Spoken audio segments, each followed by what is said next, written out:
It's 1976, an outside training center in northern China. A few dozen students stand in rows, their knees bent to near right angles, each body almost motionless, other than a single arm tracing out an ellipse. Despite the apparent serenity, on closer inspection faces are contorted in agony and legs are quivering. Amidst the Chinese, a European whispers in faltering Mandarin. "How much longer?" The reply from a fellow student is immediate. "Longer." The foreigner's proportions look out of place here, his thighs uncomfortably long, knees narrow, body plump. A few more minutes pass. Suddenly, he collapses. Apparently the fall goes unseen by most, although a few students do appear to grin before their own suffering is etched once more onto their faces. A small, light-framed man darts amidst the group and deftly scoops up the lifeless foreigner's body onto his back. As the student begins to come to his senses, his saviour does his best to deposit him on a nearby log. The Chinese man speaks, in the manner of a weary adult to a young child. Months, perhaps a year now. And still you fail, Mr. Ben. "Master, my legs." Not your legs that fail you. You fail your legs. Tomorrow, last chance to prove you're worthy to remain here. Not a game, Westerner. National treasure. Much later the same day, inside a large dormitory-style room, windows have been wedged open. Even so, what little breeze there is struggles to wash away dense, airless humidity. A rough hand shakes Ben from a restless slumber. As he struggles to sit up and rubbing eyes back to life, one of his classmates animatedly implores him to remain quiet, before close to dragging him outside. Once beyond the confines of the building, his kidnapper finally permits the Westerner to speak. "Why are you bringing me out here?" Ben's companion doesn't answer. Instead, he gestures, continuing his use of the universal signals for follow and keep quiet. The land is arid. Grass and sand vie for supremacy. Sand is winning. As they begin to navigate rocks, that become monstrous in scale, a full chalk-white moon aids their vision. After what seems to Ben like an eternity, his companion, the master's protégé, a man almost exclusively referred to as Big Brother Liu, sits and with a final gesture ensures the nervous foreigner perches at his side. They rest together in silence on a smooth grey boulder that incorporates a natural ledge. Ben leans forwards and peers down, only to see 1,000-foot drop below him. Ben draws his knees up to his chin. Liu allows his feet to dangle over the precipice, nonchalantly chewing on a piece of dry grass. Treated to the sound of near silence, Ben gazes towards the scarred lunar surface. Suddenly he could swear he has begun to feel the pain of the intricate gashes and craters that the clear night affords him. The sensation of the moon's wounds being his does pass, but Ben is left wondering if everything, even the apparently lifeless, experiences a certain kind of existence. For some reason, this thought is followed by the memory of the dark marble-like surface on Nana's gravestone, of the creature he saw that day, the fox that, in the intervening years, he's done his best to forget. He shivers. Time passes, with Liu staring out into the night and saying nothing. His only discernible movement is the tip of the long grass wavering in the light breeze. For some reason it crosses Ben's mind that perhaps he has upset Liu, maybe mortally offended him somehow without realizing, and now this vastly physically superior man has brought him here, away from any witnesses, to exact his casual revenge. Perhaps the master has given Liu instructions to get rid of the round-eyed interloper, the advice taken all too literally. Or could killing a plump white devil actually be a badge of honor? A rite of passage, even? Is this some sort of final hurdle for becoming a master, too?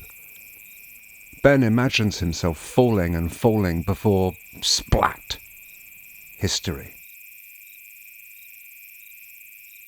Liu spits the grass from his mouth. You, leave us now. His fears seemingly vindicated, Ben goes to bolt. As though having intercepted Ben's thought, Liu grabs his hand. Liu employs just enough pressure to ensure his trembling victim has no alternative but to remain seated.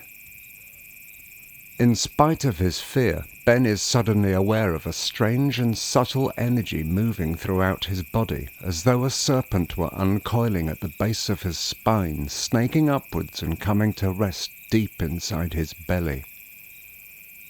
Apparently completely unfazed, Liu continues. I mean, tomorrow. Your last day. Unless... Liu's words attract Ben's attention. I thought... Liu interrupts as though Ben wasn't speaking at all. Been watching you, foreigner.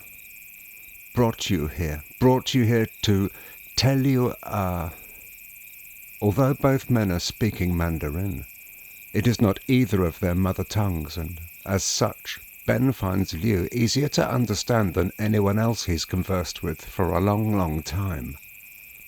His comprehension is aided by Liu having the sort of body language that almost renders the need for speech redundant. I'm an outsider here too. I am almost like you. Years ago, when the moon was like it is tonight. Bright. Bright. I arrived at the gates here. Liu stalls again and pulls on his bristly square chin like a wise old sage. Better I tell you about before that, what brought me to that place. Liu pauses yet again, less for dramatic effect and more because it seems that this is the first time he has told his story, and recalling it appears to make his chest hurt. His eyes moisten. He can live with the pain. Suffering has become a companion, but the emotion makes him bite down on his lip. Fast regaining his usual stoic composure, he takes up his story once more. I come from a far away, a place where even we Chinese look different, sound different. I was an only child, a happy child. We were poor, but I go to school and learn to read and write. Then one day, big excitement. Legend died. Fighting legend of all my people, killed in a challenge match. After his death, it was claimed he had no children, nobody to keep his valuable name or teaching alive. Elders brought in the special ones, the people that know about stars, spirits, numbers. They said there must be a successor. Time passed and nothing. That great fighter had not even taken one student, so no one to fly his flag, no one to honor him. They said he didn't teach, in case students sold his enemies his secrets. Finally, one of these people heard someone say he did have a child, that there was a girl, but not his wife's daughter. The talented ones soon agreed this other girl was his daughter, and that she too had a child, just one boy. His name, my name. His mother, my mother. The next day, I went to school. I was famous. Overnight, everyone wanted to talk to me and be my friend. Grown-ups waited for me at the school gates with flashing cameras and asked me 1,000 questions. I ran home. Allowing his legs to slide forward just a little, Ben looks across at Liu, an uncomfortable witness to the anguish that talking about his childhood is putting him through. The Englishman gulps only moments before his companion had been his potential assassin, and now here Ben is, with a man that can drive nails into hardwood with the palms of his hands, his head even, and sharing life. It dawns on Ben that despite everything, Liu being the golden boy to his class dunce, there could, after all, be some unlikely commonality here. Liu continues.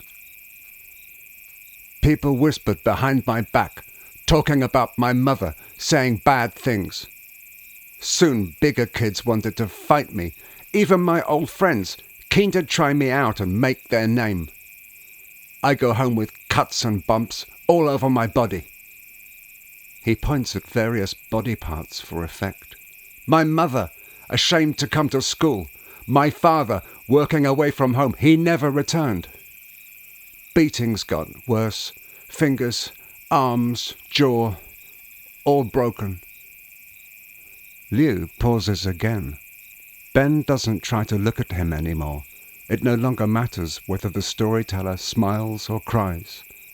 Everything this foreigner needs to know about the man next to him is carried in the sound of his words and the gaps between them. Ben yearns to tell him, "It's all right." Instead, he says nothing. Liu breaks what has become yet another deafening silence. One night, I got up, took Father's gold and jade necklace. I left the house with the clothes on my back and a letter. Anyone finding this boy dead, please burn body. If found by an honest person, take necklace and give to monastery. Gold and jade offered in return for prayers for mother and safe travels of eternal soul. Blessings. Ben fiddles with something at chest level, beneath his own t-shirt. Liu continues. I ran out of my village and walked for weeks. Away. I ate nothing and drank almost nothing. Finally, I collapsed. Lay unconscious for days. My old wounds had made me weak. I was about to die when Master left the temple and scooped me up like a broken doll. Like when you fell. Unlike you, Master tended to me with herbs and prayer and said I could stay if I signed over my life. Him my master and me his servant. In return, Master would teach me martial arts, medicine, and many mysteries.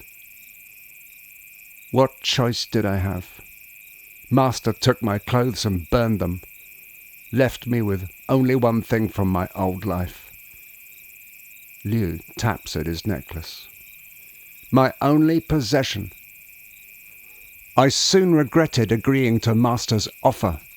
For years, I knew it would have been better if I died on the floor outside and escaped the pain Master put me through. One day, Master made me stand in the horse stance. Liu moves sublimely, up into a low squat on the rock. He left me like this, from when the sun rose in the morning until it fell at night. During the torture, I found I could leave my body, have a life away from the pain. I learnt to find a safe space in my mind, where even what you foreigners call hell could not find me. Tomorrow, you will find that place. Liu fixes Ben with a 1,000-yard stare. You must know that place. Ben had heard tales about Liu ever since coming to study under the master. Only 2 years into his training, he had fought and beaten the greatest fighters in the surrounding villages. Supposedly, Master did not know about this, but even in a Chinese backwater, the notion of plausible deniability was alive and well. It occurs to Ben that if Liu could crouch for an entire day, then just maybe there was some way that he could endure a couple of hours. We go back now. You rest. Tomorrow we see if you can find your special place. If you too can hide from the demons that live inside. They stand. Moments later, Liu is already bounding across the huge rocks again. Ben, legs quivering and requiring 3 strides for every one of Liu's, stumbles along behind, struggling to keep pace. With the larger rocks gradually being replaced by stones and ultimately dry earth, and with Ben's frayed nerves calming, he could swear, even in the poor light, he has spied the outline of a fox in a nearby bush. Feeling an unexpected wave of strength in his legs, perhaps aided by huge gulps of night air and adrenaline, he ploughs on. Unbelievably to Ben, without huge effort, and even with the pace of the man in front of him, he is soon at Liu's heels. The Chinese man glances back, allowing himself a brief smile. The course that Liu is taking ensures they pass within a few strides of the shrubbery and the creature Ben believes to have made it their home. Despite their speed, the pair's footsteps are light, skimming the ground. They fly past the bush. The Westerner doesn't dare look again. Tonight has been weird enough, without adding the fear of hallucinations or, potentially worse, actually catching a glimpse of a fox demon's glowing eyes. Soon, back at the outskirts of the temple's land and nearing their sleeping quarters and the areas where they endure their daily punishment. Somehow everything appears less daunting to Ben than only the few hours before. For the first time he can remember, his entire being feels powerful. He considers the possibility that the swirling hurricane inside him, according to Master, the ultimate byproduct of diligent practice, has, completely, unexpectedly, whirred into life. This insight is followed by a knowing that, despite this heart-pounding episode, the agony of his earlier days' training, and the failure tomorrow is still likely to bring, Ben is, at last, and as per how Grandad once interpreted the inscription on Nana's grave, really living. Soon, the 2 men stand in silence outside the block where tonight's journey began. Ben glows as he bathes in his newfound energy. Liu's demeanour has already returned to its usual granite-like solemnity. No dreaming of 9-tailed foxes, Westerner. With these words, the star pupil enters at the back of the dormitory and disappears inside. Ben remains, motionless, sand between his toes, the universe sparkling above, and Liu's words resounding in his ears.